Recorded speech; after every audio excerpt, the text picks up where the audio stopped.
এই নে মা, আংটিটা রাজিয়াকে পরিয়ে দে। সোনার উপর আংটি দিয়ে এঙ্গেজমেন্ট করবো আমি? আমি আমাদের বিয়ের জন্য ওয়াই থেকে স্পেশাল প্লাটিনামের রিং অর্ডার করে এনেছি।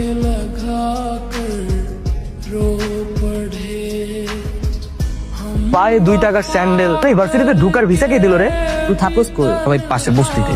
আর তুই ইউনিভার্সিটি সেমিস্টার ফি কিভাবে দিস? হ্যাঁ, তোদের মতো ড্যামেজ স্টুডেন্ট নাকি সেমিস্টার ফি দিয়ে পড়তে হবে? এই ইউনিভার্সিটিতে পড়তে কোনো টাকাই লাগে না, ওর মেধা দিয়ে চান্স পেয়েছে।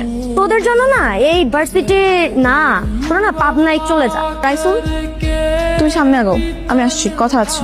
আমি 2টো অর্ডার করেছি, একটা তোমার একটা আমার। খাও। আচ্ছা, এই শোনো, তুমি তো ম্যাথ অনেক ভালো পারো, আমি না অনেক বেশি দুর্বল। তুমি কি আমাকে একটু ম্যাথ শেখাতে পারবে? অফ ডে গুলোতে তুমি আমার বাসায় এসে ম্যাথ শেখাবে, বুঝছো? অবশ্যই, কোনো সমস্যা নেই।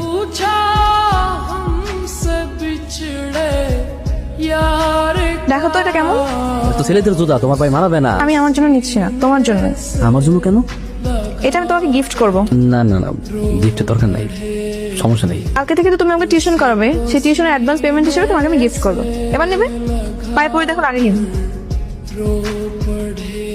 কি ব্যাপার মা, বাটার দাও খাই। স্টাইল শেষ, রামদুম কি? শোনো, আমি নতুন একটা টিউশনই পাইছি। আল্লাহর মধ্যে টিউশনে টাকা পাইলে আমাকে পুরো মাস চলে দেবো, টেনশনের কিছুই নেই। হ্যালো, কি করছো? এই যে ডিনার করতেছি। কি খাচ্ছো? গুড়মুড়ি, আমি রাতে গুড়মুড়ি খাই। কালকে তো ভার্সিটি অফ, তো কালকে দিনে চলে এসো। সকাল সকাল চলে আসবো। তুমি আমার ফোনে অ্যাড্রেসটা টেক্সট করে দিও, তাহলে এখন লাভ নেই। কালকে থেকে এটা কাজে লিখে বলবো। পড়াটা শেষ কর, একটা ভালো টিউশনি পাইছিস, হ্যাঁ আমার কথা তো চলে যাইব। তুমি তোমার মেধা দিয়ে ম্যাথটা সলভ করবে। তুমি যে কথা জানতে হবে সেটা হচ্ছে যে ম্যাথের ভয় পাওয়া যাবে না। এই ম্যাথটা না 3 ভাবে করা যায়, কিন্তু আমরা সবচেয়ে সহজ উপায় করবো। আঙ্কেল আসসালামু আলাইকুম। এই ছেলেকে ও তো অতসীর বন্ধু। বুঝতে ছেলে অতসীর বন্ধু হয় কি করে? ছেলেটা নাকি খুব ভালো ম্যাথ পারে, তো সে বলছিল ওর কাছে ম্যাথ পড়বে। আমাকে কেউ জিজ্ঞেস করার প্রয়োজন মনে করলে না? দেশে টিচারের অভাব।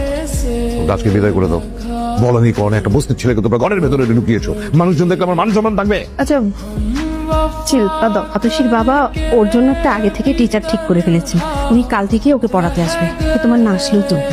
আমি কার কাছে পড়বো কি না পড়বো তাতে কি আমার কোনো মতামত নেই। ঠিক আছে, কোনো সমস্যা নেই। আমি কালকে থেকে আর আসবো না। প্রতিদিন দুপুর বেলায় 4 বিস্কুট খান, এটা দিয়ে কি আপনি পেট ভরবে? ঘর তো কাছে, আপনি তো চাইলে ঘরে যেও খেতে পারেন। মানুষের ঘর বাড়ি এমন হওয়া লাগে যে ঘরে গেলে শান্তি পাওয়া যায়, ভার্সিটি এমন হওয়া লাগে যে ভার্সিটিতে গেলে পড়াশোনা করে আনন্দ পাওয়া যায়। ভাবি না, সবকিছু ওই উপরওয়ালার হাতে ছেড়ে দিছি। টাকা লাগবে না, আপনি মনে করেন এক একটা আমি আপনাকে খাওয়াইছি। সরি। সরি কেন? কালকে তুমি বাবার কথাগুলো শুনে ফেলেছো। আমি যেহেতু তোমার কাছে খুব ভালো ম্যাথ বুঝি, তা আমি তোমার কাছে শিখবো। কালকে থেকে আমি তোমার বাসায় গিয়ে শিখবো। আমার বাসায় ওই পরিবেশ নাই। তুমি যদি ওরকম পরিবেশে পড়ে